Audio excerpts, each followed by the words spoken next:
Friends, आज की कहानी है अधूरी मोहब्बत भाग 32। फ्रेंड्स, कल आपने सिर्फ और सिर्फ सुनील और अलका के प्यार को महसूस किया था। अब आगे अगले दिन सुबह जब अलका की नींद खुली तो उसने खुद को सुनील की बाहों में पाया। सुनील के बाल उसके चेहरे पर बिखर गए थे और वो सोते हुए बहुत मासूम लग रहा था।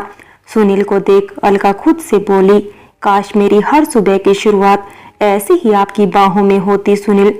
इतना कहकर अलका ने सुनील के गालों को चूम लिया और वहां से जाने लगी। तभी सुनील ने उसे कमर से पकड़कर अपनी तरफ खींच लिया। अचानक उसके खींचने से अलका संभल नहीं पाई और सीधा सुनील के ऊपर ही जा गिरी। आप जाग रहे हैं? अलका ने हैरानी से कहा। अब कोई सुबह सुबह इतना प्यार करेगा तो कोई कैसे सो सकता है? सुनील ने प्यार से कहा और अलका का माथा चूम लिया। अलका ने अपनी पलकें झुका ली।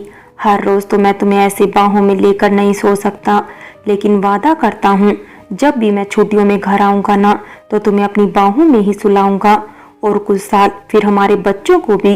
सुनील अपनी बात पूरी करता इससे पहले ही अलका उसे धक्का देकर वहां से भाग गई।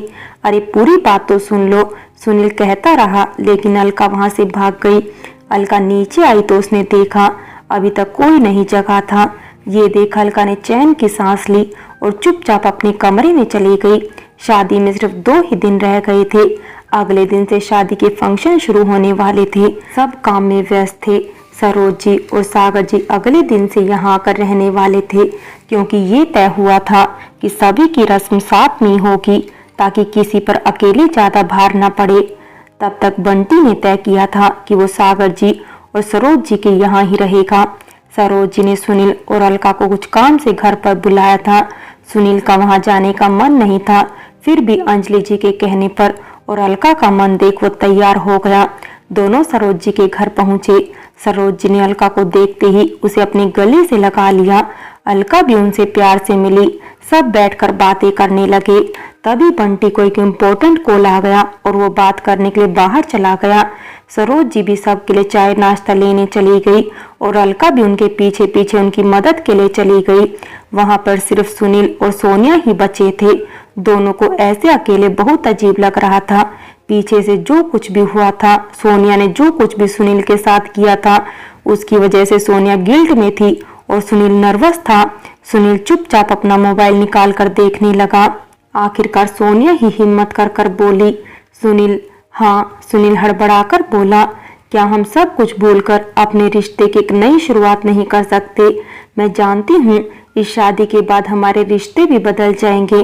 आप मेरी बहन के पति और मैं आपके सबसे अच्छे दोस्त की पत्नी बन जाऊंगी, लेकिन क्या हम अपने बीच एक नए रिश्ते की शुरुआत नहीं कर सकते? मैंने जो किया मैं उसे बदल तो नहीं सकती, लेकिन माफी जरूर मांगना चाहती हूँ। क्या आप मुझे माफ करेंगे सुनील और एक मौका देंगे? सोनिया अपने हाथ जोड़ते हुए बोली, लेकिन सुनील ने तुरंत उसका हाथ पकड़ लिया। क्या कर रही हो सोनिया? उन सब चीजों में मैं तुम्हारी कोई गलती नहीं थी, तो फिर नाराजगी कैसी? ऐसा सबके साथ लाइफ में कभी ना कभी होता है सोनिया। अक्सर हम अट्रैक्शन और प्यार में अंतर नहीं समझ पाते और अट्रैक्शन को ही प्यार समझ लेते हैं, लेकिन तुम्हें सही समय पर एहसास हो गया कि तुम गलत हो, यही काफी है। रही बात हमारे रिश्ते की, तो याद है हमारे रिश्ते की शुरुआत दोस्ती से ही हुई थी जब हम पहली बार मिले थे। बल्कि सारे रिश्ते तो बाद में बने, लेकिन हमारे बीच दोस्ती थी और है और हमेशा रहेगी। सुनील ने कहा तो सोनिया उसके गले लग गई। सुनील ने भी उसे गले से लगा लिया। अब सोनिया के मन में कोई खोट नहीं था, ना ही सुनील को लेकर कोई गलत भावना थी। अब अगर दोनों के बीच कुछ था तो वो था सिर्फ और सिर्फ दोस्ती। सोनिया, सुनील ने कहा। हाँ, सोनिया सुनील से दूर हटते हुए बोली, लाइफ में कभी भी ऐसा लगे कि तुम अकेली पड़ गई हो और किसी से कुछ भी शेयर नहीं कर पा रही हो, तो अपने इस दोस्त को जरूर याद करना। मैं हमेशा तुम्हारे साथ एक सच्चे दोस्त की तरह रहूंगा। सुनील ने सोनिया के सर पर हाथ फेरते हुए कहा, थैंक यू सुनील, मेरा इतना साथ देने के लिए। सोनिया ने कहा, बंटी बहुत अच्छा लड़का है सोनिया, माना उसमें थोड़ा बचपना है, लेकिन दिल का बुरा नहीं है वो, और मुझे पूरा यकीन है कि वो तुम्हें हमेशा खुश रखेगा। तुम भी कभी उसका दिल मत दुखाना सोनिया। सुनील गंभीर भाव से बोला, मैं जानती हूँ सुनील कि अपने अतीत में मैंने बहुत सी गलतियां की हैं, लेकिन अब ऐसा कभी नहीं होगा। अब मेरी जिंदगी में सिर्फ और सिर्फ एक ही इंसान मायने रखता है और वो है बंटी। सोनिया ने कहा तो बंटी भी मुस्कुरा दिया। वो दोनों बातें कर रहे थे, तभी अलका चाय नाश्ता लेकर आई और बंटी भी आ गया। फिर सब बैठकर बातें करने लगे। तभी सरोज जी कुछ बॉक्स लेकर आई और अलका के पास बैठते हुए बोली, अलका बेटा, ये लो तुम्हारी अमानत, इसे संभाल कर रखो। ये क्या है चाची? अलका ने बॉक्स को देखते हुए पूछा। खोलकर देखो। सरोज जी के कहने पर अलका ने वो बॉक्स खोला तो उसमें उसकी माँ के सारे गहने थे। अलका उन्हें छूकर देखने लगी। वो सब देखकर उसे अपनी माँ की याद आ गई और उसकी आंखें नम हो गई। पता है अलका, जब मेरी शादी हुई थी ना, तब तुम बहुत छोटी थी। जब भी तुम भाभी को गहने पहनती देखती तो उनसे जिद करती पहनने को। कभी भाभी से तो कभी भैया से जिद कर कर तुम ये गहने मांगती, क्योंकि तुम्हें सजने का बहुत शौक था। तब भाभी ने तुमसे कहा था कि जब तुम्हारी शादी होगी तब वो तुम्हें अपने हाथों से सारे गहने पहनाएगी। देखो ना, आज वो दिन भी आ गया, लेकिन तुम्हें ये सब देने के लिए भाभी, कहते हुए सरोज जी का गला रुंध गया। ये सब भाभी की अमानत है अलका, इन्हें हमेशा संभाल कर रखना, सरोज जी ने कहा और अलका का माथा चूम लिया। सब लोग अभी बात कर ही रहे थे कि 2-3 गुंडे लोग नक्श को लेकर घर में घुसे। अरे अरे, ये क्या हो रहा है?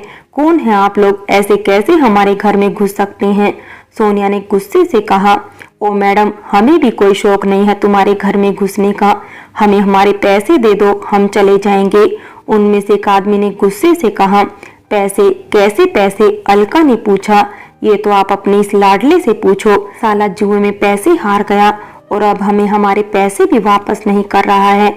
चुपचाप से मेरे पैसे दे दो मुझे, वरना, कहते हुए दूसरा आदमी नक्श पर हाथ उठाने ही वाला था कि किसी ने उसका हाथ पकड़ लिया। उस आदमी ने सामने देखा तो सुनील खड़ा था और उसने इतना कसकर उस आदमी का हाथ पकड़ा कि वो आदमी अपना हाथ भी नहीं हिला पा रहा था। कौन है बे तू? हाथ छोड़ मेरा, उस आदमी ने गुस्से से कहा। दम है तो छुड़ाकर दिखा दे, सुनील ने सर्द आवाज में कहा। उसकी आंखें गुस्से से लाल हो गई थी। उसका गुस्सा देख वो आदमी सिहर उठा, लेकिन फिर भी हिम्मत कर कर बोला, देखो, चुपचाप मेरे पैसे दे दो, मैं चला जाऊंगा यहाँ से। नहीं देंगे, जो करना है कर ले, बंटी ने कहा। उनमें से एक आदमी को गुस्सा आ गया और वो बंटी की तरफ चाकू लेकर उसे मारने के लिए बढ़ा। वो बंटी के ऊपर हमला कर पाता, इससे पहले ही बंटी ने उसका हाथ पकड़कर मरोड़ दिया, जिससे उसके हाथ की हड्डी टूट गई और वो इतनी जोर से चीखा कि सबने अपने कानों पर हाथ रख लिए। ये देख दूसरा आदमी बंटी की तरफ बढ़ा। तब तक सुनील ने जिस आदमी का हाथ पकड़ा हुआ था उसे उस पहले वाले आदमी के ऊपर धक्का दे दिया, जिससे दोनों गिर पड़े। फिर बंटी और सुनील ने उन तीनों की जमकर पिटाई की। उन तीनों में से किसी के हाथ की हड्डी तो किसी के पैर की हड्डी टूट चुकी थी। वो तीनों बुरी तरीके से चीख रहे थे। सुनील ने उनमें से एक आदमी को उठाया और सर्द आवाज में बोला, जिंदगी में चाहे जो करना, लेकिन एक फौजी से पंगा कभी मत लेना। हम फौजी अगर जान दे सकते हैं तो जान ले भी सकते हैं। आइंदा इस घर के या नक्श के आसपास भी दिखे ना तो तुम लोगों को जान से मार डालूंगा, कहते हुए सुनील ने उस आदमी को धक्का दे दिया। ये जानकर कि सुनील और बंटी आर्मी वाले हैं, ये जानकर तीनों हैरान रह गए। उन तीनों ने वहां से जाने में ही अपनी भलाई समझी। इतना सब होने के बाद नक्श चुपचाप सर झुकाए खड़ा था। उसे कहीं ना कहीं गलानी हो रही थी। इतना सब कुछ होने के बावजूद भी आज सुनील और बंटी ने ही उसकी जान बचाई।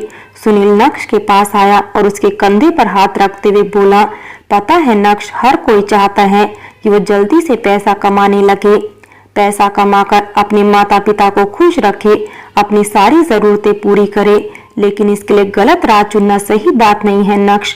पता है, अगर तुम अपनी मेहनत से कमाओगे ना तो भले ही वो कम क्यों ना हो, लेकिन वो तुम्हारे माता पिता को खुशी देंगे, तुम्हें सुकून देगा। और गलत तरीके से चाहे तुम कितना भी कमा लो, कितने भी अमीर क्यों ना बन जाओ, वो तुम्हें कभी सुकून और खुशी नहीं दे पाएगा नक्श।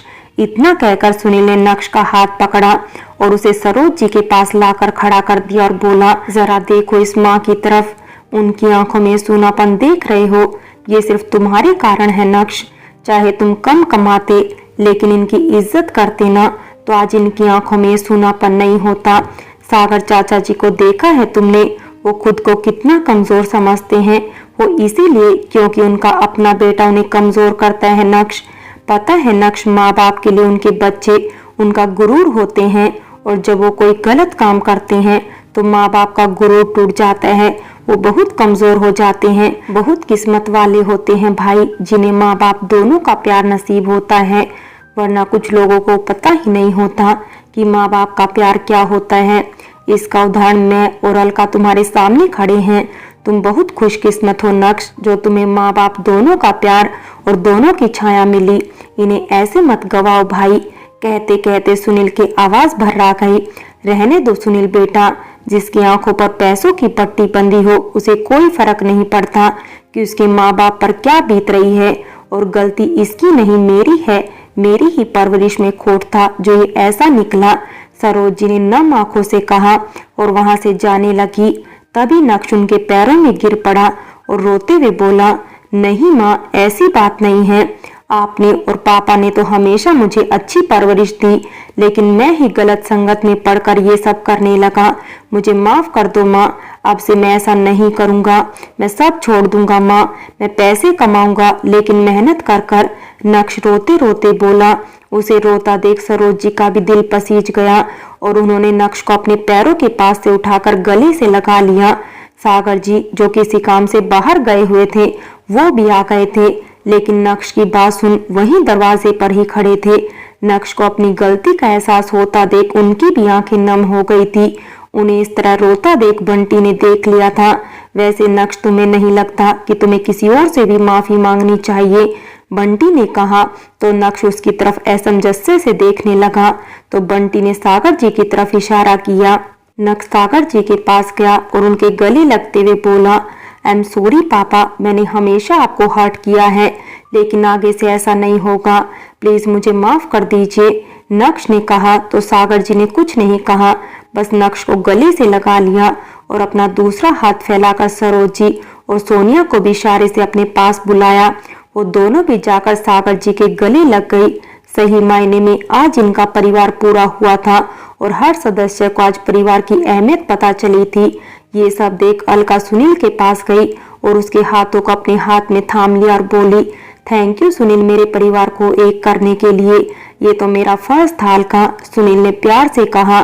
तभी सागर जी ने सुनील, अलका और बंटी को भी अपने पास बुलाया। तीनों उनके पास गए तो सागर जी ने उन्हें भी गले से लगा लिया। सब एक दूसरे के गले लगे लगे इस हसीन पल को जी लेना चाहते थे। फ्रेंड्स, बाकी की कहानी अगले भाग में देखें और अगर कहानी अच्छी लगी हो तो लाइक करें, शेयर करें और प्यार भरी कहानी चैनल को सब्सक्राइब करें।